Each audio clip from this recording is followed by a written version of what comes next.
Hey guys, Rich Lopez with the Droptine Traditions Podcast. My guest today is Mr. Rick Roark. How are you, Rick? I'm great. I'm great, Rich. Now we are live. Well, actually, Rick is live from the Whiskey City Classic shoot. Is it called the Whiskey City Classic shoot or just I the think the Whiskey City Fall Classic. Fall Classic? Okay, I think this is their first one. No, they've had others, and but it's grown. I think they're expecting probably 300 shooters or more today. Oh, good. That's good. Weather looks like it's cooperating. It turned off a little cold. It was great. Have a little story about that, but yeah, it's beautiful. It's about 68 degrees now, I think, here, and the sun's shining, so it's all great. Okay. And where did you come from? Where did you drive in from? I drove in from Illinois, central town of Litchfield. Yep. It's about 4.5 hour drive, but this area is where I grew up. Oh, so you're familiar in familiar territory. Yeah, absolutely, absolutely. Well, let me conduct a little business and then we'll get into it. Okay, sounds good. So I want to thank our supporters, Traps Feather Rests, Daryl Damron, Traditional Bowhunter Magazine, Sauk Trail Archery, StickbowSupplies.com, Whiskey City Trad Gear, also WCTrad.com, Jessie Savage Blacksmith.com, TraditionalJunk.com, St. Joe River Bow Company, TheEthicalPredator.com, and lastly, StickbowHuntsMX.com. So, Rick, if you could give our listeners a little brief background, where you grew up and all that, and all that. Yeah, I grew up here in southeastern Indiana, a little town of Osgood. Um, Went to high school here. Joined the Air Force when I was 17, and the Vietnam War was going on when I joined. And a buddy of mine, when we got out of basic, um, he wanted to, or I volunteered for Vietnam because the war ended when I was in basic training, Okay. but there was still a lot of stuff going on, and I kind of wanted to be in the action and did part of the pullout. And he wanted to go to the UP of Michigan, a couple of air bases up there. Well, as it turned out, they sent him to Vietnam and sent me to Michigan. Uh, So and I bow hunted then, and all of a sudden I found myself in the UP. I mean, that's like heaven, oh yeah. fishing, hunting, and once I got out, I actually became a police officer in a town not too far from here.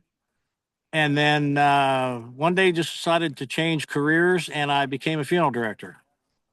Wow. And worked in a funeral home for a period of time, and then decided to go over on the sales side. So when people ask me what I do for a living, I tell them I sell embalming fluid for a living. Well, I want to thank you for your service on both sides of that coin, No, thank you, both thank you. military and police work. I don't know if you know it, but David Snide is in law Oh yeah, enforcement. Yeah. yeah, yeah. Our towns aren't too far apart, or weren't too far apart. And yeah, he's a great guy. He's Oh a yeah. great guy, and you'll Well, probably see him this morning. okay. So, Excellent. Yeah. When I podcasted with David, we just we're just two, I guess, old souls, and it went to almost 3 hours. yeah, I know. I listened to it. It was awesome. It was awesome. And I was like, wow, that's a long one. Yeah, But great guy though. who got you started into archery? I guess if I had to pick one person, it would be my brother. He was about 10 years older than me, and he shot a bow. He shot an old I think it was a Ben Pearson Cougar, and we was out one day playing around, and he arrowed a rabbit, and it was like, oh my god, I got to do that. I was hooked. I was totally hooked. And then of course, at that age, I don't know, maybe back early in the year, six probably. So the only bow I could get my hands on is one I made. So I go out, and of course, all the I'm 70, so all the people my age, inspired by different, Fred Bear and this and that. Yeah. I used to watch the old Robin Hood shows, And we lived in the country, and I had a lot of acreage behind me, so I had my own little Sherwood forest out there. And I remember one incident. My dad built homes, so he had a lot of tools, and he had this chalk line, a metal chalk line. You filled it full of chalk, and it had a roll of Mhm. string in there.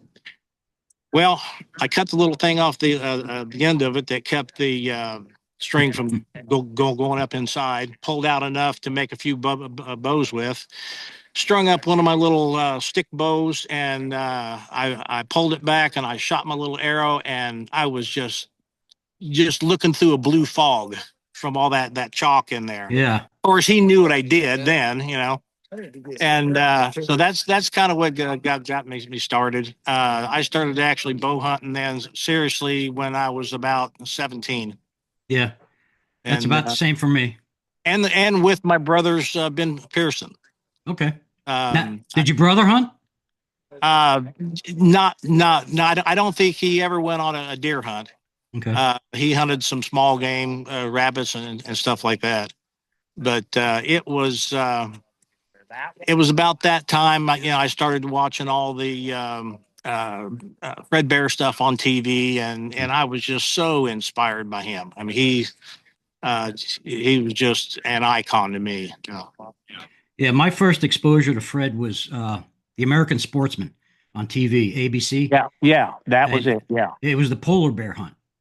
Oh, okay. I'm sitting there watching this. I'm like, like sitting Indian style in my grandmother's living room, and all the adults are in the kitchen playing cards, dominoes, whatever, drinking. And I'm flipping through the channels, and I see this guy sneaking around with a bow and arrow. I'm like, what is this guy doing? And then I'm watching it, and then it's a big polar bear. I was like, oh my god, I got to do that.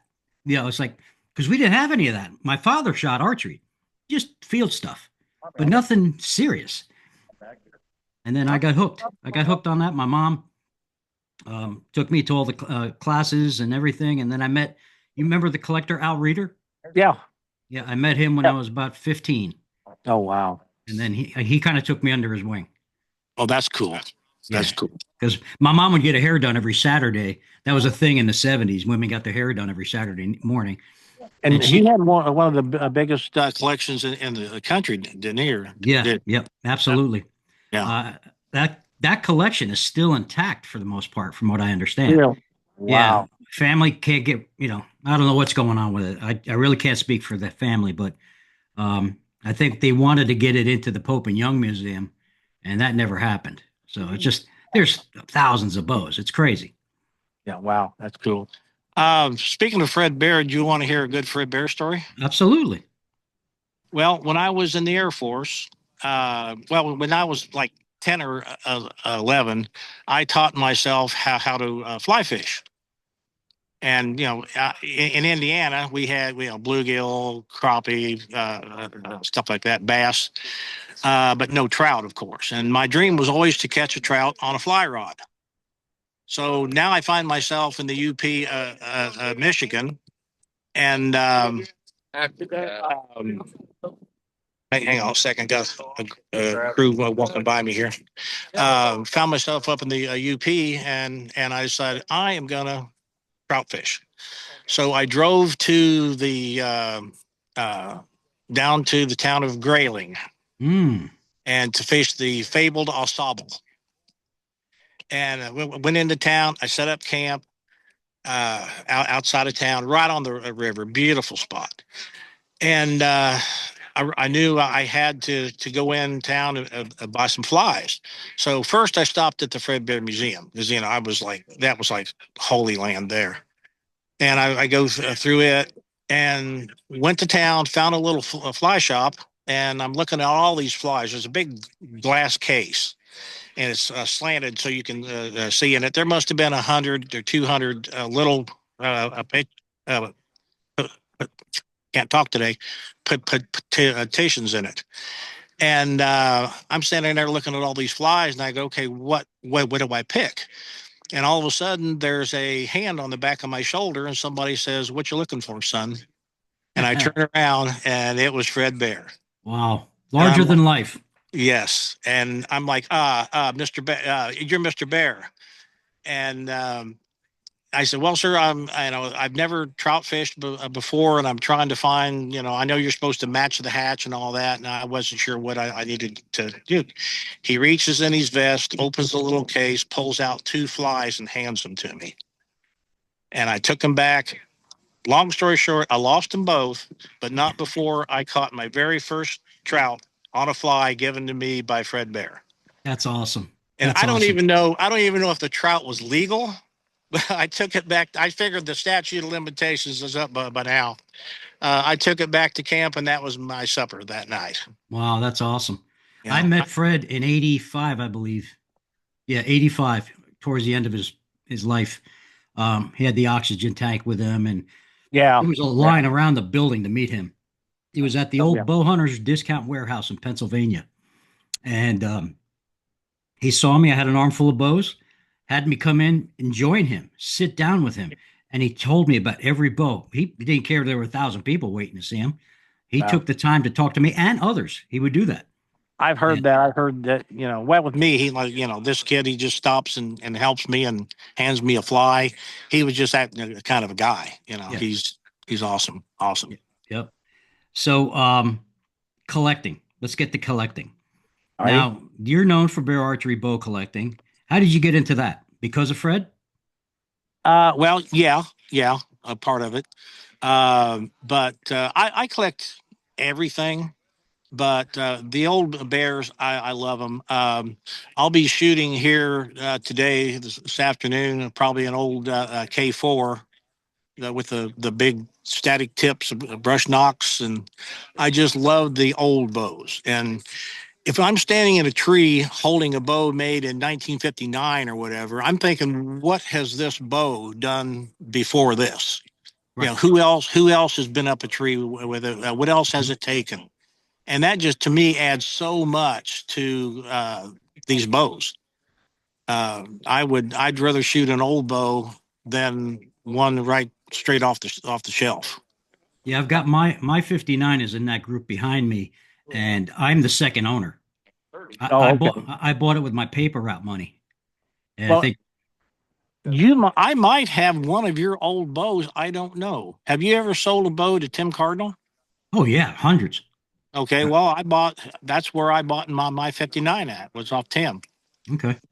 So I might have sold. I keep records, but I don't keep records. That's the problem. It's like I lose track after a while, and it's just I remember names and friendships. That's more important. That's more important to me. yeah, yeah. Right? Yeah. But, yeah. Now, And I think I found the skull. are you still collecting actively? Yeah. I am a fledgling collector. I really am. Compared to others, my collection is pretty small, but I'm to the point now where in one room of the house, every wall is covered with bows. Mm-hmm. And I told my wife, which she's way supportive. She's wonderful, very supportive. But I told her that I'm not going to have bows standing in corners and everything. I've got so many pegs, and as I buy a bow, I'm going to sell a bow. Mm-hmm. Up to a point. I know there's going to be a point where I just can't let go of something. But the old bears is what intrigues me, and I've got a real interesting one here. I'll show you after a while. It's a green stripe. But I don't know if you can see this or not.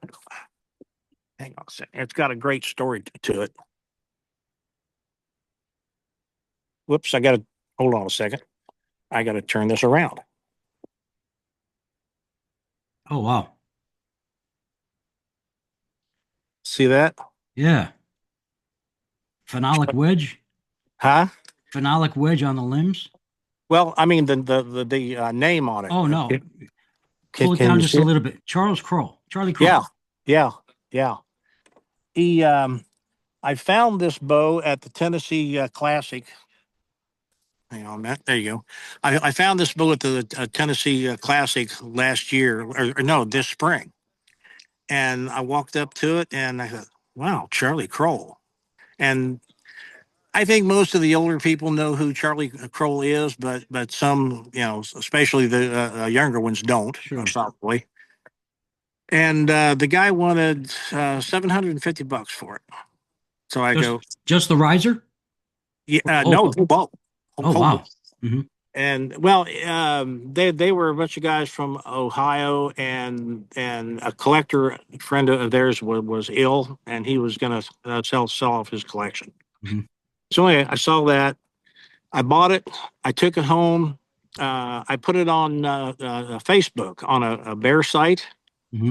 and in just a little bit, there was a message on there that said, "This might be my dad's stolen bow." Oh no. And guess who it was? Charlie Hannah Crow. Kroll. Oh wow. Yeah, yeah. So I messaged her, and I said, "Hey, if this turns out that it's your dad's bow," I said, I won't even ask for any compensation on it. I'll get it back to you." Anyway, she checked with a couple of the experts, and it was not her dad's bow. Okay. But from that, though, we kind of became Facebook friends, and she told me about some fly fishing books that Charlie had written. I found them on eBay, Mm-hmm. and it was nice. It's just a, and we Excellent. started back and forth, and I told her the Fred Bear story about the flies, and she said, "I think I'm going to cry." It was just very heartwarming.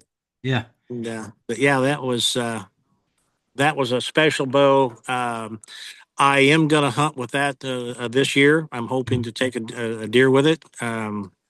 But it was evidently the bow that was stolen. I don't know if you knew the story or not. She had Fred and some of her dad's belongings, and they lived out in Colorado. Well, there Mm-hmm. was fires out there, and the fires they thought might threaten their home. So they moved everything into town to a storage unit. Well, the storage unit got broken into, and everything was stolen. Oh wow. Yeah, sad story, sad story. And the sad part is, some of whoever stole it probably don't even know what they have. Mm-hmm. Oh yeah. Yeah. It's amazing some of the stuff that you find. Now, you said you collected other stuff. Any weird collectibles? Anything strange? I really don't have anything strange. I keep my eyes open, of course.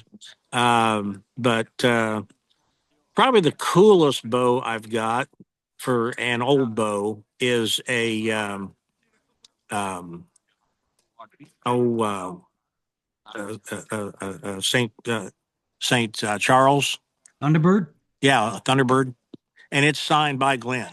Okay. So that's pretty cool. 39 pounds, great to shoot. I love it. Is that a dual shelf? No, it's not. I think there was some. This is a bow. I don't know if you can see it here. Oh yeah. This is a bow. Here's Glenn's name. This is a one of 300 special editions. Okay. Sorry for all the moving around. No, that's no big deal. You could probably just do Um, better by pulling the bow and then holding it up in front of you. yeah. I should have this phone on a stand, but That's okay.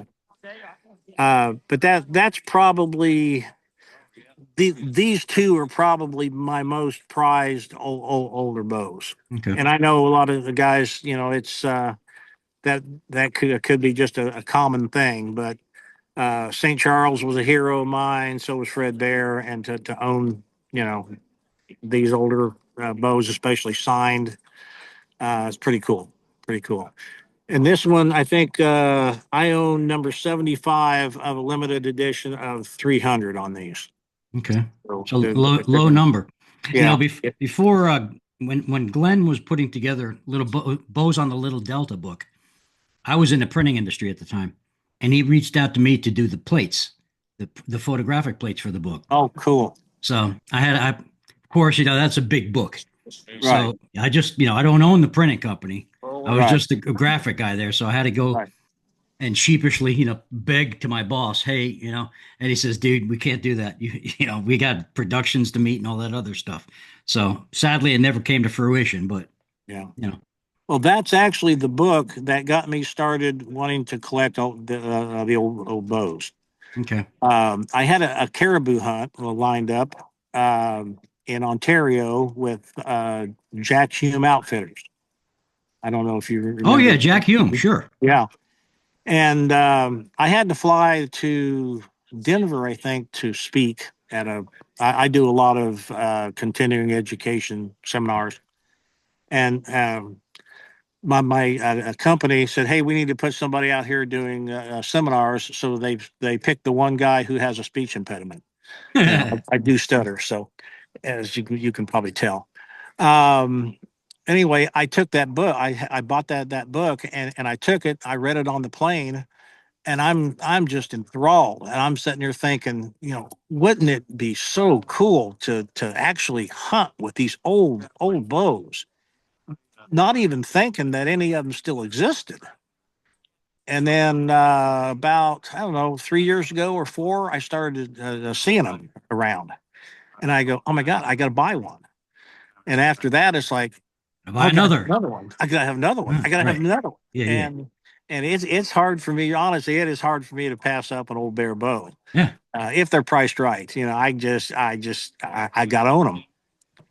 It's so cool. Yeah, I stopped collecting them for the most part because they're not priced right. The guys think Yeah, that they're worth yeah, thousands of dollars. right. Those days came and went. Right.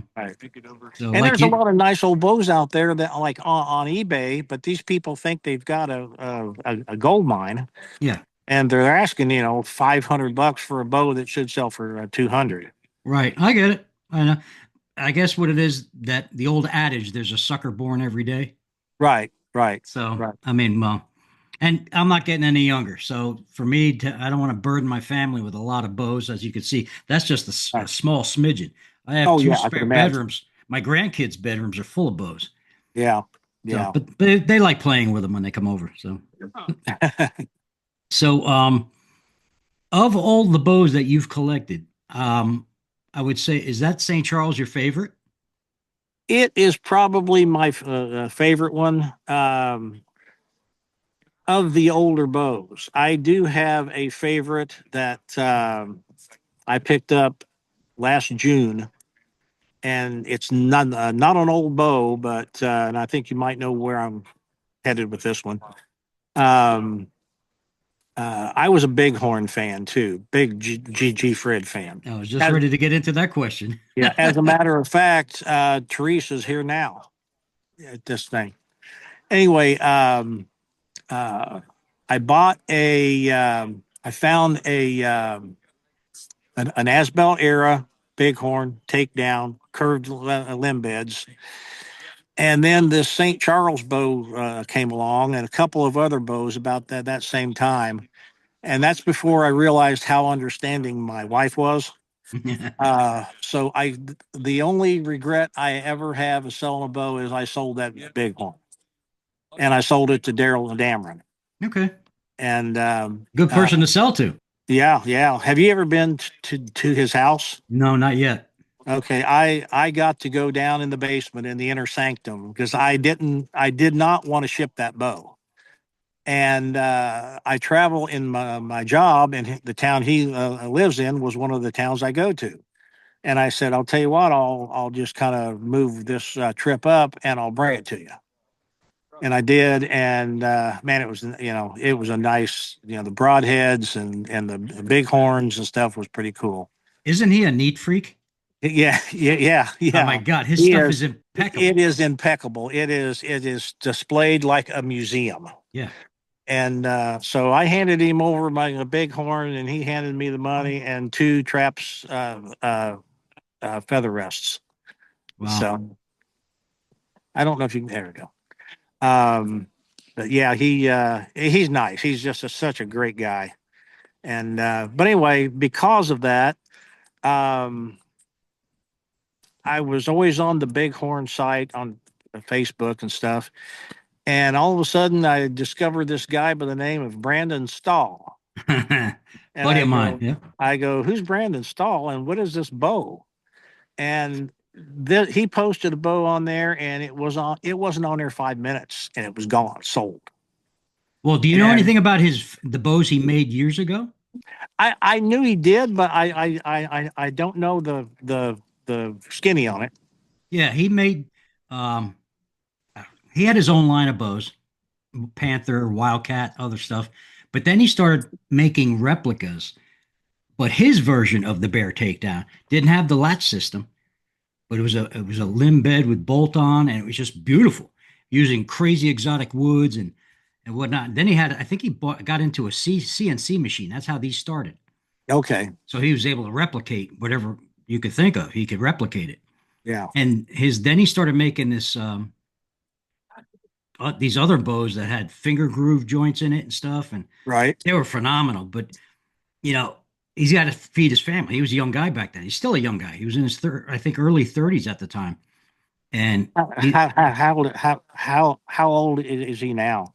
probably maybe I'm going to say 40. Oh, okay. Okay. He's still a young man compared to Okay. us. Yeah. Yeah. Absolutely. But he's a cabinet maker by trade. Right. So that's how you feed the family. Right. Making bows, you don't. So Right. he never liked taking orders for bows. He just liked making them, and then hey, this is available. That's what he's doing now. Yeah. Making bows. This is available, and they don't last 5 minutes. They don't. They don't. I bought three. $1,000 a pop, Yeah, and they're gone in 5 minutes. I bought three. Oh, have you? Yeah, the one piece. I'm a one piece guy. I'm right behind you. I got two now. Right. Didn't you just get one recently? I haven't even shot it. I haven't even strung it yet. It came in the mail yesterday. Okay. So I'll shoot it here at Whiskey City.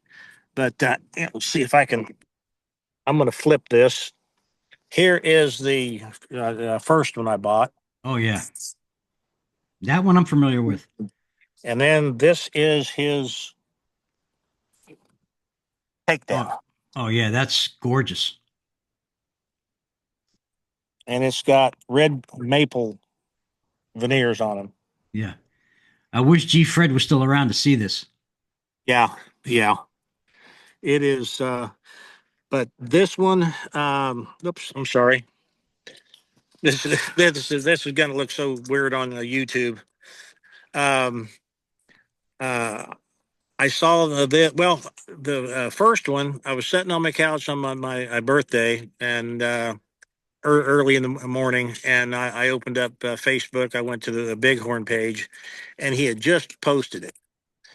And I hollered in the kitchen, Jamie, I'm going to spend $1,000 on a bow. Click, and I bought it. Okay. She goes, okay. Yeah, that's my wife just ignores it now. She goes, Yeah. What'd you sell this week? This, and this. Okay. Yeah. And then this one, I think 3 days ago, a gentleman from Indiana here, he sent me a, a message on Facebook. Said, hey, because I had said I had made a post on the one that had sold. I would love to have a Brandon Stahl takedown as well. And this guy texted me and said, hey, there's a Brandon Stahl for sale, takedown. And so I ran and I opened it up, and it was take 43 3 pounds. Perfect. And same thing. I'll take it. Click. And then now I've got two of them. But I don't know. For what you have to pay for them, I'm not sure. But this might be my new collector's bows. Well, I'm of the same mindset. Like my very first one was gray and black, one piece. Uh-huh. Well, I needed some money to finance my Mexico hunt. So I sold it immediately. David Ponce got it. Oh, okay. Okay. And he tried to sell it back to me. I said, I can't, man. I can't. I can't keep spending money on bows. But then, of course, then I bought two more. And it's a sickness. It is a sickness. I'll tell It's you. a good sickness, though. I could be doing something stupid. It is. I could be doing a lot worse. And I'll tell you, I've heard this. Somebody on your podcast mentioned it. That I was David. You can buy a gun, and 10 years from now, it's still going to be worth, at cost, at what you paid. But you buy a bow and they appreciate that they do that because Well, some especially I do, think some don't. I'll tell you why. what's So, that? did you see the LES 2 I have on the auction site? The Uh takedown. It's uh the limited edition number, 2. It's the A handle with the beautiful limbs and the wood and everything. I paid 1750 for that bow. I got it on their auction site. Started out at 450. It's at 475, and I've got 2 days left. I doubt that I'm going to make my money back. really? Yeah, they didn't sell well. Yeah. They did not. They made 250 of everything. Number one, number two, number three, number four. Right. After number two, I said, and then they came out with the 59 remake. I said that handle looks really thin. I'm not paying $1,750 for this. Right. So I put the brakes in. I think a lot of other people did the same thing too. Yeah. Did you put a reserve on that bow? Nah, you can on the auction page. Oh, okay. Okay. It just started off $5 to $10 bid increments, blah blah blah, free shipping. So Right. I'm just, it is what it is. It's been sitting in my closet since 2019, Yeah. and for what? I don't, it's just look at it. It's like, Right. Well, I'm 70 and my wife is 59, so I'm pretty good shot that I'll go before her. And so I, at some point, and I'm not sure what day that's going to be. At some point, I'm probably going to bring the whole collection to some place like Compton or whatever, and mhm. keep one or two bows, and I'll let them go. Yeah, So she doesn't have to, what's this right, bow worth? What do I sell it right. for? How do I sell it? I've got a vast collection. I've got boxes and boxes and boxes of catalogs. I mean, and magazines from the late 40s. I Right. mean, thousands and thousands of issues. My wife goes, "What are we going to do with all this stuff?" I said, shipping it is kind of tough because it's heavy. It's weight. Paper is Oh weight. yeah, yeah, terrible. So I might just donate it. Yeah. Yeah. Well, if you have a first edition of traditional bow hunter, keep me in mind. I'm looking I, for one. I probably do because I think I was talking to TJ and I think I told him I had triplets and quadruplets of every issue. Oh my gosh. And he goes, "Yeah, you're the magazine hoarder because they sell the back issues, but they can't get rid of them. They Yeah, just sit in boxes." yeah, yeah. I saw something. I can't remember where I saw it now. A guy was he had a bin, one of those big Tupperware tubs Mhm. full of deer and deer hunting, and the regular bow hunter. But Okay. that's back when people like G. Fred was riding and stuff like Sure. that. Yeah. And God, I mean, I could barely pick it up. So he wasn't going to ship it. So again, in my job, I traveled pretty close to the town that he was in Mhm. Iowa, and I drove on over there. I picked it up, and I brought it home. And at the same time, he brought a couple of bows to show me, Okay. and brought one of the old Pearson takedowns with the Had screw in them. had the knuckle in it. Yeah, yeah, yeah.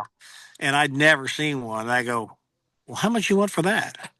And he told me, and I bought it there. Mhm. So that was pretty Now, cool. was it the signature takedown, the Marauder takedown, or the It, silencer takedown? I think it was a signature takedown. It's all just like brown walnut wood. Yeah, Yeah, yeah, yeah, that's yeah, it. yeah. But I'd never seen a knuckle thing No, like that. very clunky, but a smart dovetail. You can't beat it. It was a good shooter. I mean, Yeah. it shot well, but there was something else I wanted more somewhere along the way, and I sold it. If you And can ever get your hands on a Marauder, Ben Pearson Marauder takedown, it's made with that Pearsonite wood, the crazy looking wood they came out with in yeah, the early 70s. Pick one yeah, of those up. You'll be mildly surprised. It's a good really, shooter. Very, really, and very sculpted riser too. yeah, right, right. Well, I'll tell you, that's like these stalls. I am a terrible shot at 3D, just terrible. Uh, put Well, me in then a deer stand. you and I have to shoot together then because I'm the Yeah, same way. put me in a tree stand and look out because I've got a little flag or a little stick or something out there that marks 15 yards. And anything between there and 15 yards, hopefully is dead. Yeah. But so I don't judge distance real well in the woods. But with this stall, I'll tell you, I was shooting like I've never shot before. Mhm. And I don't know if it was psychological or what, but I think it was the bow itself. I think the way the shelf is cut, the shelf is just right above your knuckle. It's Yeah. got the radiused shelf, so very minimal arrow contact. And do you shoot three fingers under or split? Through split. Okay, me too. I've tried the 3 under thing. And I'll tell you, when I had a bow that was tailored for 3 under, I had an A&H with HCS limbs, Uh-huh. and I could shoot that real well, 3 under. But I don't feel comfortable hunting with 3 under. I'm afraid my arrow is going to come off, and I want my fingers on that thing. Yeah, I'm the same. It's a mental thing for me. Yeah. So I was always coming in, but I was always bringing my index finger here. Well, I was always shooting too high. So I brought the middle finger now and I kind of like suck into my cheek. Yeah. Oh, well, yeah. Exactly what I discovered. I was a big G. Fred fan, and it was always that finger, you know, about here, and I just couldn't shoot. But I started bringing that middle finger right on top of my mustache, and if I ever have a string break or something, I'll lose an eye. That's for sure. That Oh, knock no. is right there. Yeah. Mhm. Um, Yeah. Stuff like that. These are the little things that, you've heard all these guys talk about shooting sequence. Okay. The Right. Joel Turners and all the guys Right. that are teaching this stuff. So same thing, process. You bring it up, draw, sock it, find your anchor first before you start thinking about the target. Right. Then focus on your spot Right. and let the hand fall back. I watch a lot of shooters where I saw a lot of videos lately where guys are shooting and they're plucking, like I'm plucking a guitar string. Yeah. And the Well, arrow's that's when. Now I do a static release. I pull it back and then just I let go. You do have a danger of plucking there, but if you concentrate on that, I just found that's what worked for me. Just my hand is still right there, Mhm. and I do pluck one once in a while. Yeah, but, we all do. Yeah, yeah. But you got this process and you're thinking each step, but try doing that when you've got a deer standing 10 yards away. Yeah. Well, I know you should be able to, but I have a difficult time with that. well, that happened to me last year. I had one 10 yards, buck walking past me, but he wouldn't stop no matter how much I bleated at him. So I had to come back to full draw. And just as he was hitting the tree, the big oak tree out there, that's when I released. And guess what I hit? The oak tree. The tree. And it was like 10 feet up. I was like, how the hell am I going to get my arrow out of this tree? But luckily, I was able to hug it and climb up and then hold on with one hand and pull it out. Right. I don't have trees anymore. I used to, but man, I remember the old bakers. Oh, it's my first tree stand. I spent more time sliding down than going up. Yeah. Well, me and a buddy of mine started making them, but we do it with bed frames. Oh, Have you ever tried to cut or drill through a bed frame? it's crazy. Those things you almost have to put oil onto drill through. They are tough. Yeah. And heavy. Oh my God, they're heavy. But I've never had one of those slip. But I never could trust a hand climber. Mm-mm. I had to hug that tree. It was just in me. I don't know. I'm kind of afraid of heights. I love to fly, but I'm afraid of heights. And Yeah, I don't like bridges. oh, don't you? I hate them. Yeah. Well, I remember back when I was a cop, it was Rivertown, and we would get calls from the people asking us, a couple of guys would show up in a patrol car. One guy would get in that person's car, drive them Okay. across the bridge. Yeah. It's that doesn't bother me too much unless I'm on something like the Mackinac Bridge. Oh You God. know, that's a good one. See, I I crossed came. that thing many a time. So I lived in Maryland for 40 years, and so I would take the Chesapeake Bay Bridge back and forth, and it bothered me, but it didn't bother me that much. And then I guess something happened, something switched. I was terrified. Yeah, So, and unfortunately, that's where I hunted on the eastern yeah, shore of Maryland. So my buddy drove us over and drove us back. yeah. And of course, I paid for his meals. But yeah, I'd like to that's get involved in a what is it, a Sika deer or something they got oh there? yeah, that's I great. would I would love to hunt those. That looks like a lot of fun. It is, and it's inexpensive. You can look it up. Muddy Marsh Outfitters and on East. Muddy Mark. Yep, Okay. check them out.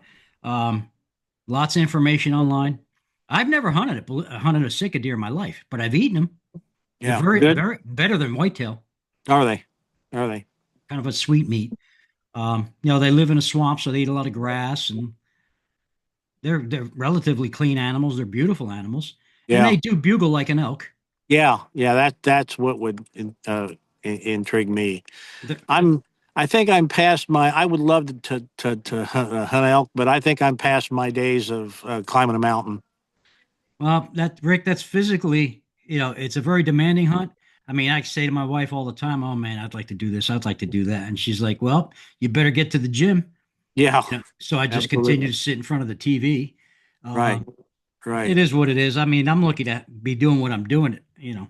Right. Right. I Right. mean, our deer season in Maryland starts today. Oh, does it? The archery season, and I'll be up that way next month. I don't start hunting up north until October. Okay. I do not like sweating, and there's a lot of bugs, a lot of mosquitoes there. Oh yeah. Yeah. Thermocell. Yeah, for sure. I There. love Well, mine. I use them here in Florida. Yeah. Yeah. Oh Um, yeah. Now you have deer down there, don't you? right across the street from my house. They come out all the time to feed on my front lawn, but they're the size of my dog, which weighs 80 pounds. Oh, okay. Okay. So it's like, and then, well, the woods across the street from me, it's 79 acres. No, it's 49 acres, private woods, swamp, and that's where they congregate, and the turkeys and the bear. And if you shoot one, okay, it's going to go in there, but you don't know if it's going to go on. It's private property. It's not posted, but I know it's private property. And in the state of Florida, they take that pretty seriously. If you're on private property, you don't belong there. Right. Right. So Right. I'd rather not fuss with it. Like what if it Yeah. dies in my neighbor's yard? Right. I'll just I'll get on a plane for $100. Actually, I just bought my plane ticket, $79 round trip. Wow. To Yeah, where? to Baltimore, and then we're gonna drive up to upstate New York, another 3 hour drive, Okay. Cool. and hunt on private property there. Yeah. Great. Now, Well, so I've got about 300 acres total to 50 that I just kind of fell into. Here in Illinois, it used to be you could hunt anywhere. You just pretty much ask. But then the outdoor channel started putting all these hunts on TV, mhm. Pike County, and all that. And man, it got hard to find a place. Well, I've hunted Mendon, Illinois, in Pike Yeah, I know County. where it's at. I know where that's at. But you could go up to a farmer and ask to hunt, and they're well, I'm kind of hoping somebody will lease it, and so. That's it. But one day I knocked on a door, literally 1 minute from my house, and I live in town, right Mhm. on the edge, and I was able to secure two farms. Uh, with I, if I walked out and craned my head just right, I could look back a mile or so, and I could almost see my stand. Okay, So I can be on stand real quick. that's Uh, awesome. and then, but I go and ask every year, because things change. And this one lady, she moved in that time. Now I'm panicking now because this is my favorite spot. And I think the day before deer season, she calls me and she says, "I'm so sorry. I should have called you." She said, "You're going to hunt out there, aren't you?" And I go, "Well, yeah, I hope so." She goes, "Oh yeah." She said, "I'll tell you what. Until they let me down, you know, in the ground, you've got standing permission." And I thought, man, it isn't that awesome. So I got a good spot. Got a couple of really nice deer on it. A lot of does, small bucks. I just seen a ton of small bucks as of late. There seems to be an explosion of them. That's fine. They have. Oh, There could be some wonderful genetics. Keep shooting the does because you can't eat horns. yeah, I'm not a trophy hunter. I like meat. And uh, there is one out there for sure. I'm going to take if I see him. He's a spike with a little fork on one side, and the spikes are probably 13, 14 inches. Yeah. I don't think he'll ever get any bigger, and I No. want to pull him out of my gene pool. Yeah. Good thinking. Good thinking. Now, are you a 2-season hunter? Have you hunted with a gun? I haven't for a long time. This year I'm going to though, but I hunt with a flintlock Oh, too. I got into black powder and the rendezvous and all that stuff years ago. And you've probably heard of the National Muzzleloading Rifle Association. I was on their board of directors. okay. And but then, you go to an event and then you'd have people seeking you out to complain about something, and it stops being fun then. Yeah, I know. I used to be part of different organizations, and I'm kind of like an alpha male when it comes to my job Right. and what I do. Um, so I kind of like to run the show, so to speak, Mhm. which is not a good thing.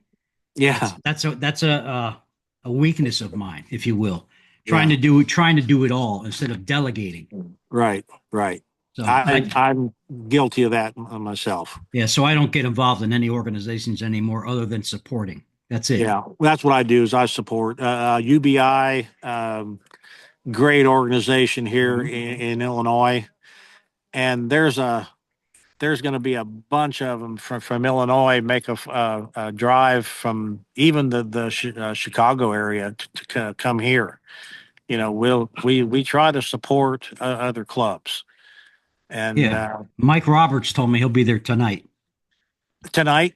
Yeah. Okay, I haven't been over to the vendor booth yet, so I wasn't sure if he was going to come yet or not. I'm thinking like late afternoon. Okay, Because I interviewed him and his daughter Tuesday. And so that episode is going to Oh, drop. did you? Yes, Okay, that episode is going to drop this coming Tuesday. And then this episode with you and I will drop the following Tuesday. I'm like a week ahead. okay. And I do that in case something comes up where I can't get on the microphone. Yeah, So I need to like have some insurance recordings. right. Yeah, Rue's a hoot. Oh yeah, she's a smart girl. Yes, she And is. Yes, she is. she was fun to talk to. Yeah. And I love the younger generation. They especially that's all she lives for. I said, well, Oh, you know, yeah. I asked her a question. I said, so are you going away to college or what? She goes, no, I'm going local. I said, why? She goes, that way I can go bow hunting after school. She only Yeah. takes one class, so she can go bow hunting. Yeah. She went into the Sauk Trail shop and built her boyfriend a bow. Yeah, I know. We talked about that. Oh, did you? Did Yeah, you? they're no longer an item. Yeah. But Yeah. he Oh, was really? Oh, I hope she got the bow back. no. He certainly appreciated it, and she, Okay. that's a Good. thing. That's a great gesture on her part. Yeah. Yeah. She's a good girl. She's a good girl. I love Mike. He's, they're good people. Yeah, absolutely. I met him for the first time, even though I've been talking to him for on and off online. I finally met him last year at the PBS banquet. Well, 2024. I mean, it's a small cut. Okay. And it was like a brother from another mother. Had a little Yeah. Yeah. hide on my Now, are you going to PBS this year? Yeah. shoulder. In 20, I'll- 26. I'll be at my first one. Shit, Okay. right off my face. Yeah, March 2026. I actually talked to the girl at the hotel yesterday, so I got my room. Yeah, I did too. I got Spirit's second bankrupt bankruptcy for them. Round trip ticket, $120 for my wife and I. Wow. And I just That's have to get the tickets once they're available for the actual banquet. right. Right. And I like getting her involved in some of the women's things, the Right. tour of this, tour of that. Right. And Yeah, I'll be there with my wife. oh, excellent. And I think it's going to be it's going to be my first one. Okay. I've been a PBS member not that long, probably maybe 3 years. Okay. But I've been a member on and off since '78. yeah, that's one of my regrets is that I didn't even know about the PBS up until recently. Well, since social media took off, Right. luckily they got involved and made a page and then got into Instagram and now everybody knows about the PBS. Right. And right. plus my podcast, I promote them. I promote them and Compton's. Yeah. And I belong to Compton too. Mm-hmm. And I made 2 trips to Berrien Springs. I did not get to go this year. Okay. I could have, but I wanted to come here for the first time, and I went to Tennessee to the classic there. That's one you need to go to. Yeah, I'm trying to retire next year, so we'll see what happens. Yeah, it's awesome place. Awesome place. It's just there'll be people in there. You can get up at 2:00 in the morning and go up to where they got like pole buildings and stuff, and there'll be people in there either making a bow or napping flint. Yeah, it is just such a cool place. Yeah, I like the grounds. I mean, I saw some of the video, and it looks like a real cool place to shoot too. Yeah, oh, it is. Oh, it is. You go, and they've got in some spots they've got these. I don't know what you could call them, like motion detector things on trees. Mm-hmm. And if there's a flock, and it's not, you don't walk up on a turkey target. You walk up on a flock of turkey targets. Oh wow! And as you pass this tree where this thing is, you'll hear gobble gobble gobble gobble gobble gobble gobble, or elk. There'll be a herd of elk out there, and you're walking, and you don't even see this device, but as you walk by it, it picks you up, and you'll hear an elk bugle. That's cool. It is a really cool place. Cool place. So, what is your favorite game animal to hunt? You've been around. Yeah.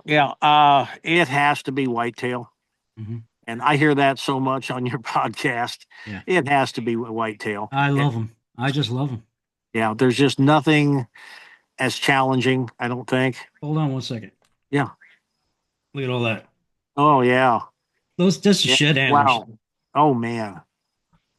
That's something I need to do more of is hunt sheds. Yeah, you probably got the place. Well, you got the place to certainly do it. Yeah. Well, and two, I belong to a club that is actually, there's no hunting on the property because it is part of a watershed. It's owned by the city. Mm-hmm. It's actually a deer sanctuary. And you can go there and you can see trails cut into the woods 6 inches deep. Damn. And I was told that we can set up trail cams there just for fun, just to see what's there. And I think I'm going to set some up, and you can shed hunt it too. Mm-hmm. So I'm gonna have a little bit of fun with that. But I know there's some monsters in there. There's some big deer because it's right on the edge of Springfield. So no hunting allowed, and those deer move in there and get old. Yeah, I remember. I guess if I had to pick a second one, it would be turkey. Okay. I am just a turkey fanatic. I've killed a lot of turkey with a shotgun. I put it down. I'm not going to take another turkey with a gun. Now it has to be a bow. Mm-hmm. Has to be a bow. And so far, they have the past a couple of years, they've pretty much skunked me. Oh yeah, well, bow hunting is like Barry Wenzel said, it's a game of inches. Yeah, it is. It is. I had one, probably the biggest turkey I ever saw in my life. I had him at 8 yards from my stand. He was facing away from me, Mhm.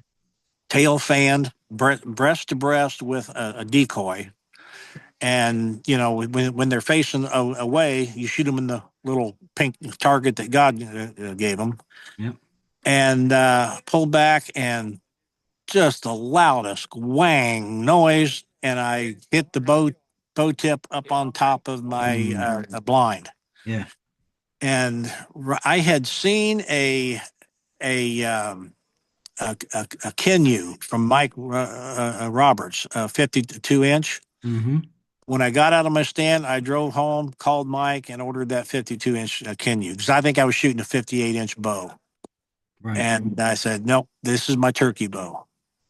Yeah. And For turkey hunting, I bought the Primos blinds, 108 inches to the center.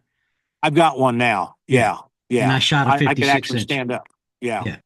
Yeah. It's, but now with that 52-incher, I think I'm fine even in a shorter blind. But that's my goal is now I want a turkey badly. So let's talk about blind chairs.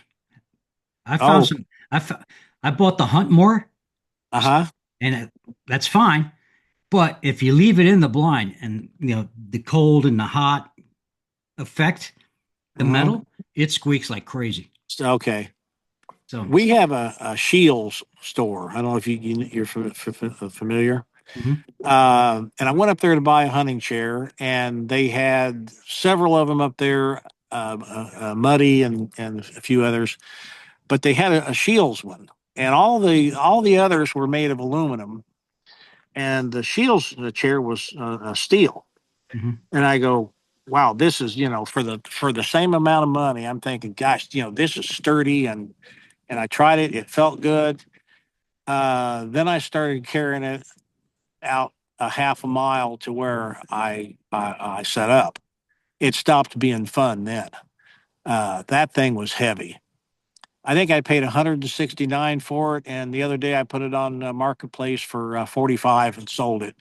And I went out and bought a nice aluminum one from Muddy, and oh, it's great. And it adjusts. And not only do the feet adjust down and up, but the center where the seat is can go up. I can put that thing high enough that I can just lean against it Okay. if I wanted to. So that's the chair I'll hunt with this year. Okay. It's and then I'll tell you, comfort wise, if it's not going to be an all day sit, I like those little tripod chairs. Mm-hmm. You know, I Well, get. that's what the Hunt More was. It was a tripod, Oh, was it? and I could adjust the legs depending on the Yeah. terrain. Yeah. The one I got is just a little cheap one from a farm store, and it's quiet. It doesn't squeak, and I had one of the reasons that I got rid of the chair I had, I was getting, it was heavy, but I was just getting to the point where I just like I hate this chair. And I went out, it was a snowy day, the ground was kind of wet. I sat down in it, and those two back legs went down in the mud, and I'm in a ground blind. I'm over backwards. The ground blind is backward. I tore the stakes out of the ground. And Hey, Rick, let me pause you for 1 second there. Finish yeah. the story. I have to unlock the back gate. My landscaper just stopped in. Okay. All right, give me a second. All right. Go ahead. Well, anyway, that was pretty much the last straw with that chair. I was done. And now that I got this other one, it's nice. It's quiet. It's comfortable. And I think it was like $149 or whatever. So I guess I'm going to wait for Rich to come back.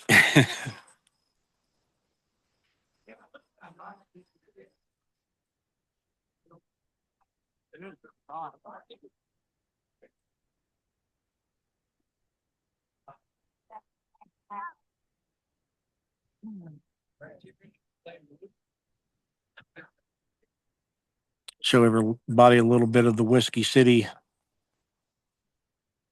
behind me here, we got a practice range. Got a ton of targets on it. Sorry about that, folks. What's that? Oh, Oh, you're all right. okay. Yeah, I keep my gates locked because there is some thievery in the neighborhood. That's everywhere, man. Yep. So Yep. I keep forgetting today's Friday because we had Monday off, and I'm like, I thought today was Thursday. It just whatever. Yeah. We call them tweakers, Yep. stop and steal something just to. Well, they've been on a kick here lately in the neighborhood, stealing patio furniture. Like, what do you do with Really? patio? You can have my patio furniture. Yeah, because I need new stuff anyway. I've never heard of that before. That's the first on for me.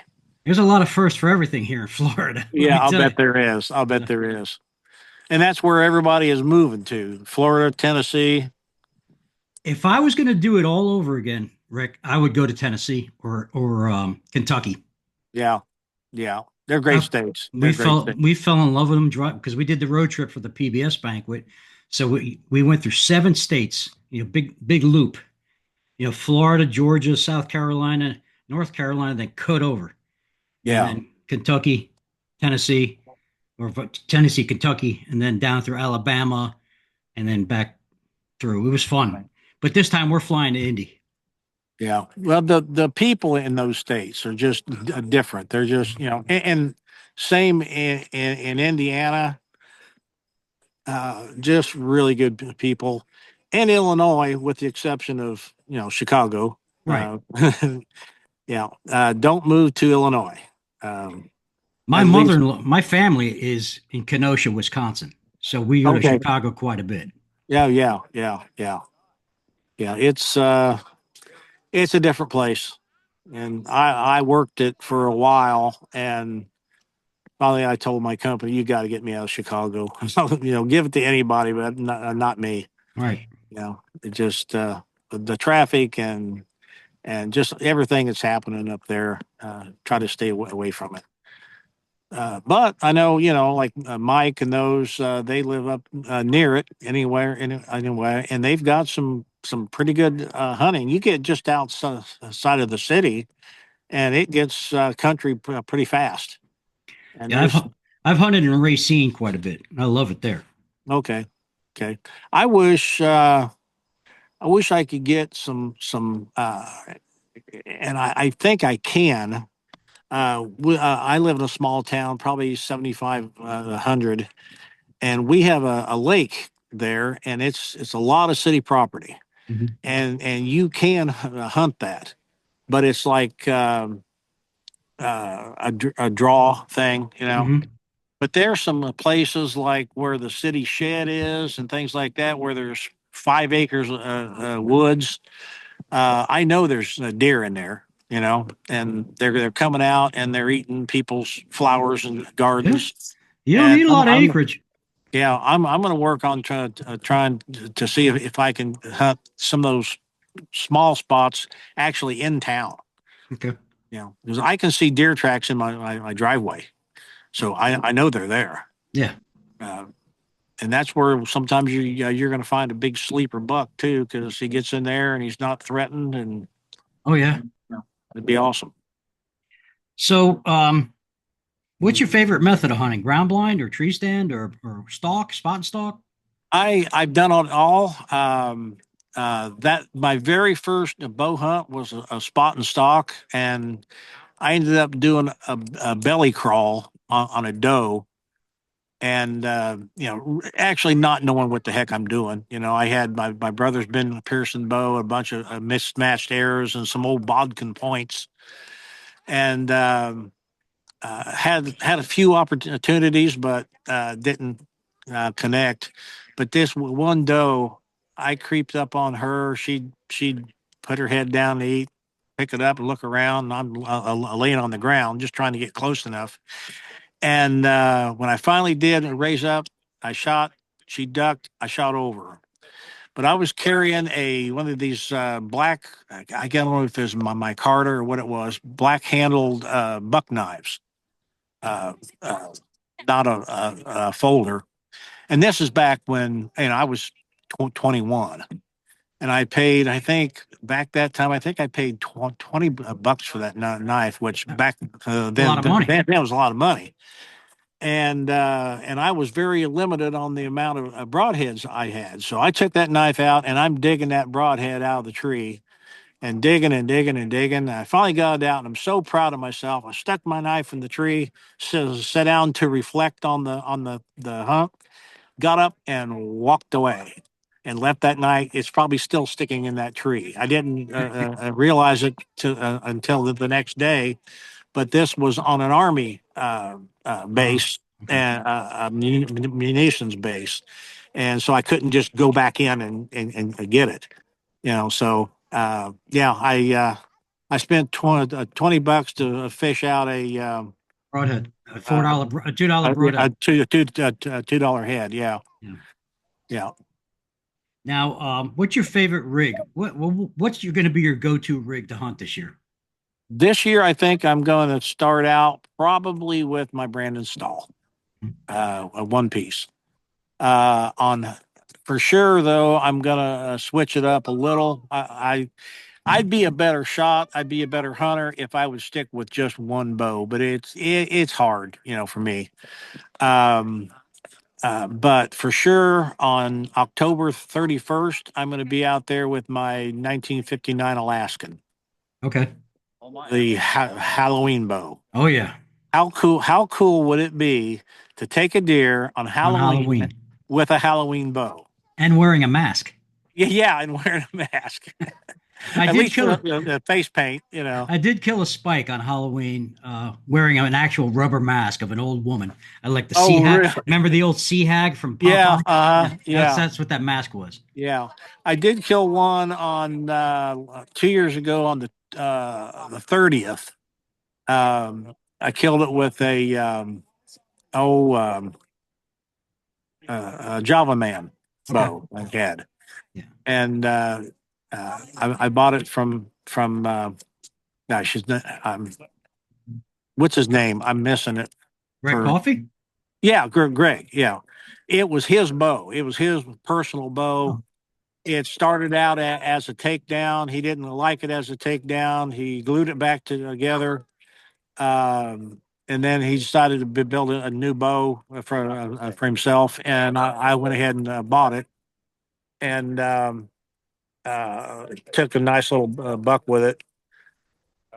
And so I'll probably hunt with it. It's some too. It's smooth. It's a wonderful shooter. But probably my main two is going to be the 59 Alaskan and my Brandon Stall. Excellent. So let's talk about woodsmanship skills. I mean, you and I have been hunting for 50 plus years. Right. What are your thoughts of when we were younger versus young bow hunters today? I think they've got too much information. Yeah. Well, I'm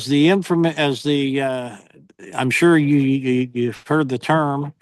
It's bow hunting is not about how far; it's how close can you get. Right. And it kind of disheartens me when I'm I might be in a sporting goods store or something, or talking to some younger guy, and they're talking about 60, 70 yard shots, for 40, 50 yard shots. And I don't know, that's just not bow hunting in my opinion, Yeah, I mean, I've seen video on the Outdoor Channel with this guy shot near almost 100 yards. Yeah. With I think it had 85% let off on the compound. Yeah. Now I've hunted with a compound in the past, back when the best you had was 50%. Yeah. But then I got away from it, and went back to trad, because hell, when I started, there wasn't anything but trad. Right. Just about. And, but I think when I talk to people like that, in just like setting up their stands, I don't think they have enough woodsmanship skills to know even where to set up a stand, hence these 60, 70, 80 yard shots. I set up a stand where I think I'm going to be able to see their eyelashes when they. Right. Yeah. I take the wind into consideration, sunrise, sunset, which way the rub is facing in relation to that. That'll tell me if it's a morning stand or an evening stand. Right. Right. The prevailing winds is everything. So I don't Right. even use cover scent. I just make sure I'm clean. I don't eat a lot of junk food. Right. And Yeah. play the wind. Yeah. Yeah. That's absolutely. Because I don't care. You can put all the cover scents you want. You can put all the dead downwind type stuff on you Right. want. That deer's still going to smell you. Yeah, I know guys that actually just will find a piece of woods. They see some deer sign, deer poop, a rub here, an old scrape there, and they just put their stand right there, thinking that they're going to kill a deer. Yeah. We're looking at the bigger picture. Right. Right. Right. I want to.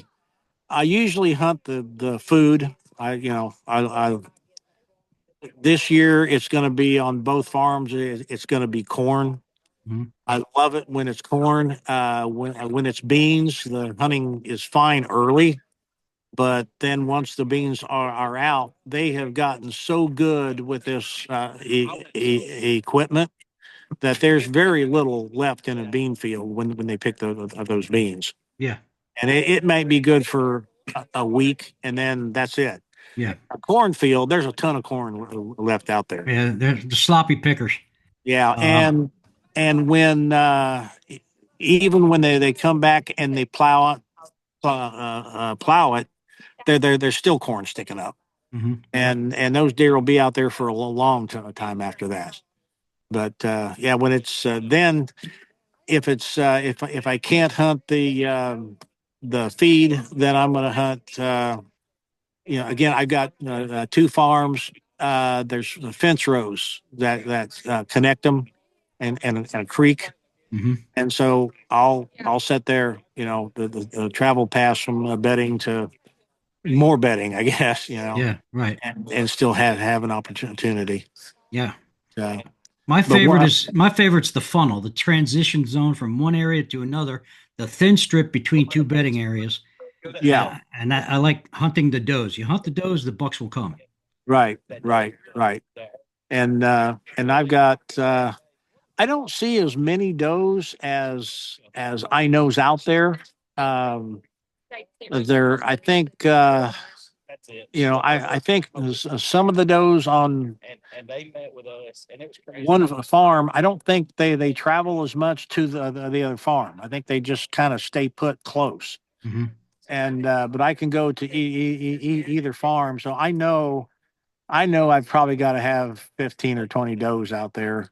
There's a bunch of them. The places just eat up with tracks, Mhm. and I get a lot of. I don't use a trail cam to hunt. There's guys that's so dependent on these cameras. Oh yeah. Uh, I kind of want to see what's out there, and I'm getting pictures of a lot of does this year. Mhm. As a matter of fact, while we were talking here, my trail cam went off twice. So, and I've been seeing that they've been out at noon. Now I've been one that always hunted, of a morning, of an evening, but I think I'm going to start sitting out there all day. Well, the rut when it's the rut, I won't even bother going to my tree stand till 10 in the morning, and I'll stay till 3 in the afternoon. Yeah, yeah. I And, think that might be because I'm not getting much at night. I'm not getting much early. I'm getting it 10, 11, 12. I had one the other day at 2. I, So, I remember the old days where my buddies would say, send me a text. Oh, it's 9:30. We got to, let's go in for coffee. Now we don't do that anymore. We stay in the stand till noon. right, right. Grab a sandwich and come right back. My issue is if I do that, I gotta pee. Yeah, well, yeah. Of course, I take a jug up there, but I feel like if I stand up, if I do something like that, I'm spooking everything. I'm Yep. sure I'm not, but it. I'm known as the king of crapping in a Ziploc bag 20 feet up. Now that's a talent. That is something that you need to write a book about. Well, I don't have the balance like I used to, so I just watch what I eat. So I just Yeah. I don't do it anymore, but I've been known to do it. Right. And you know what? That is one thing too that I don't have the balance that I did, and it's so now, and I'll tell you what, if I can offer one shred of advice to people out there, is to get that safety harness and get that Yep. lifeline. I Absolutely. will not climb that tree stand, and that's my favorite. I do both. I hunt from the ground and I hunt from the tree stand. But I don't care if I hunt about 10 feet. Mhm. It's I just don't feel good past about 10 feet. And if you hunt high, and that's one of the things you got to talk to folks who come off of the compound circuit. They're still wanting to climb that tree 15 or 20 feet. Right. Well, that don't work with a trad bow well. If I can get up 10 feet and I've got a deer out there at 15 yards, that's just almost a straight shot. That's just, it's Right. not, you don't have to compensate a lot of up and down. Not only that, well, look at a lot of the saddle hunters now, the newer saddles. Yeah. Cody Diakisto, he 10 feet, but he uses pine trees. So he's got a lot of extra limbage, if you will, surrounding him. So it breaks up his silhouette, but he's playing the wind, pure wind. Yeah. Yeah. He's got shots. He's shooting, he's killing monsters every year. Yeah. Yeah. Yeah. A saddle, there ain't no way you're going to get my ass in a saddle. Yeah. I don't even, I have a nice early 90s lone wolf climber. uh-huh. And I stopped climbing with that about 4 years ago. Yeah. And I just hunt nothing but ladder stands now. Yeah, that's what I use. Yeah. That's what I use. I just don't feel secure in anything else. No. No, it's I do have that fear of heights, and if I get up, now I used to hunt 15 feet. Yeah. I don't think I could get up 15 feet now. I'll buy a ladder stand, and I won't use that last Section. Right. section. Yeah, yeah, because I just don't feel good about it. So And again, it's the angle of the shot too. okay. If I get a shot, I think I'm much more likely to hit what I'm shooting at if Right. I'm lower. So what's funny is my tree stand in upstate New York is from an old tugboat. It's the old crow's nest. Really? Yeah, and they cut the feet off of it and took it up with a big tractor and put it in the woods. So it's got the ladder, it's got the platform, it's got the railings all the way around it. Wow. So I basically chill out and hang out. Yeah. Yeah. And it's only about 12 feet. 12 feet. You don't have a Volkswagen that hangs from that, do you? No, no. Like Screaming Eagle. Yeah. Yeah. Yeah, that's cool. That's cool. That would be comfortable. I see And- these guys, gun hunters, with these box blinds. Hell, they've got recliners and everything else in there. No, I like to suffer a little bit. Yeah, That way that's it. I know That's I'm it. hunting. If And I the don't only- if I don't get cold, I'm not hunting. Right. And then I have the thick pad because I got a tender butt. There is no butt. yeah. There is no butt. Just a beer Right, gut, yeah. a beer gut and a butt. I'm sitting on bone. Yeah, you're Right. right. You're right. So where do you see traditional archery, say, in the next 10 to 15 years? Is it growing, stalling, or remaining the same? I think it's exploding. Yeah, I agree I with really you. do. I really do. I'm seeing more families out there, more kids, more women. Yep. It's great. I love it. I just had a family walk up to me a second ago, and they seen I was on the podcast and backed off. But it's a husband, wife, daughter, and son, and they are killers. They are absolutely phenoms, and I'm going to have to get them to coach me, because all four of them. I mean, the son, who's a junior shooter, shoots better than I do. Yeah. I mean, he can actually shoot from the adult stakes and outshoot me. That's awesome. Yeah. They're awesome. But I see a lot of couples. I see a lot of brand new people in their 20s, early 30s, and that's real encouraging. Yes. And I'll tell you a little story. And I know this is something that we was going to bring up. One day it was during season and raining like hell, just raining. And I thought, well, I'm not going to set today. I just didn't feel like getting wet. And I went inside and I got on Facebook and I got the bright idea to start a Facebook page. And I called it Illinois Traditional Archers and Bowhunters. And it was Yes. going to be because I didn't know. Well, I stopped hunting for a period of about 10 years. Kids, I waited till I was 40 to have kids. And so kids and jobs and life and such. And I didn't know if there was any other trad hunters around me. I didn't know if there was any clubs. So I built this page called Illinois Traditional Archers and Bowhunters, and just started putting it out there. Now we've got about 700 members, but they're now from everywhere. And I asked the group, do we need to change the name? And everybody said, nope, just keep it as is. But I've got people from New York to California. I've got very well-known people. If you're on the page, you've seen some names. Yeah, I follow it.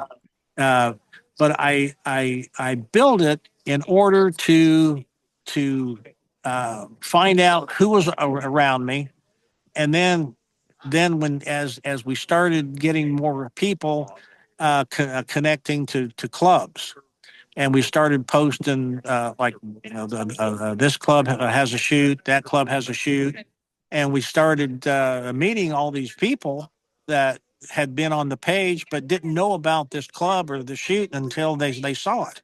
Mm-hmm. And there's a club just south of Springfield, Illinois, Panther Creek Bow Hunters. And I showed up there one Sunday, and they looked at me like I had two heads, because I had a recurve. And it was a 99% compound. All right. And so I told them about the page. I said, would you care if I'd post your club on the page? And they had trad stakes. They said, we'll have maybe one or two shooters, but they had their trad stakes right where they should be. And so the next shoot, there was 8 trad shooters there, and they'd never had no more than 2. Mm-hmm. This summer, they had at one shoot, they had 24 known distance compound shooters, 22 trad shooters. Nice. That was awesome. And then they asked me, would you possibly put on a trad, if we give you a weekend, would you put on a trad only weekend? I said, absolutely. And that was 3 weeks ago. It was 100 degrees almost, 80-90% humidity. We had 35 guys turn out. And That's amazing.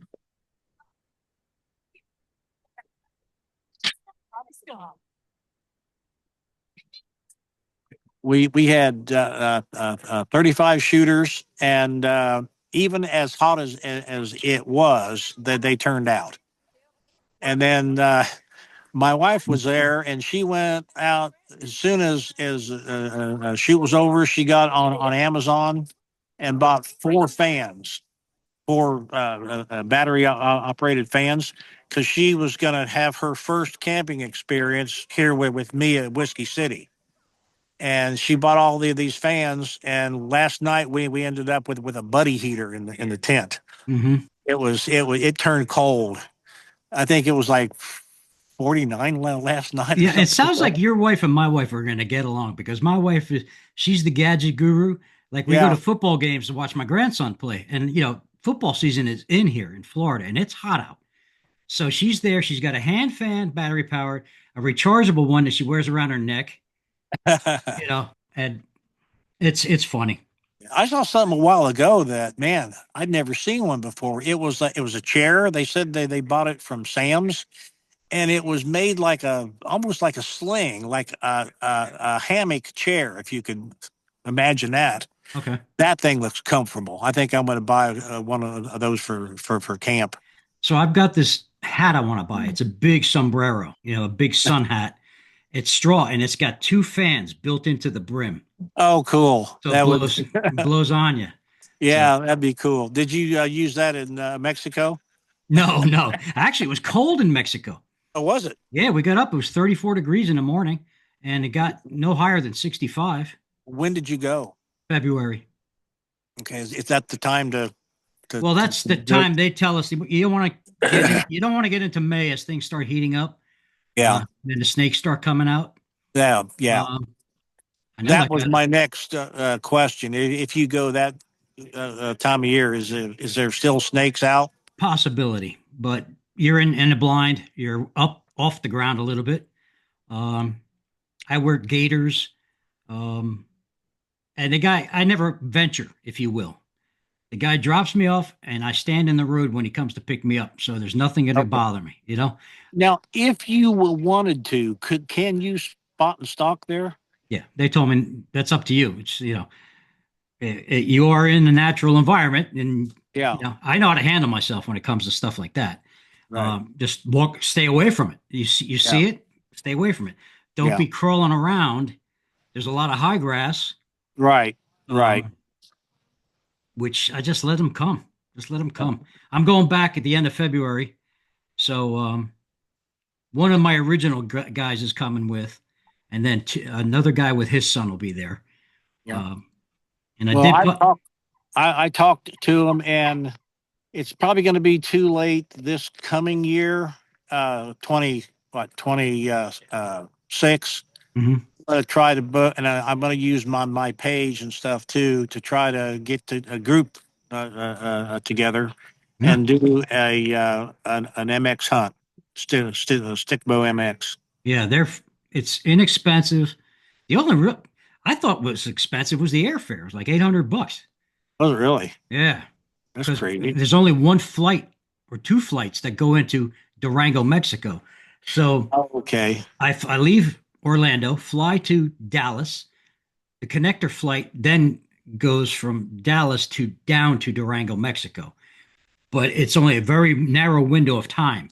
I almost missed my flight because I only had as soon as I touched down in Dallas, I had to get to the other side of the airport Oh, God. within 35 minutes. And I hadn't run in 20 years, but that was interesting.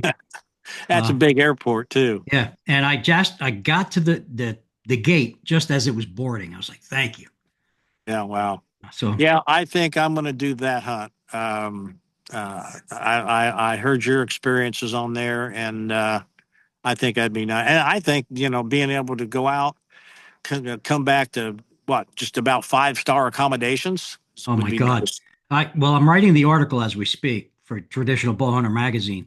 It's only taken me 6 months, but I've been very busy with work and stuff. And you saw the pictures I put online, correct? Yes. Yeah, Yes. it's like the hacienda is built into the side of a dormant volcano. Wow. So it's 15, 15 square miles.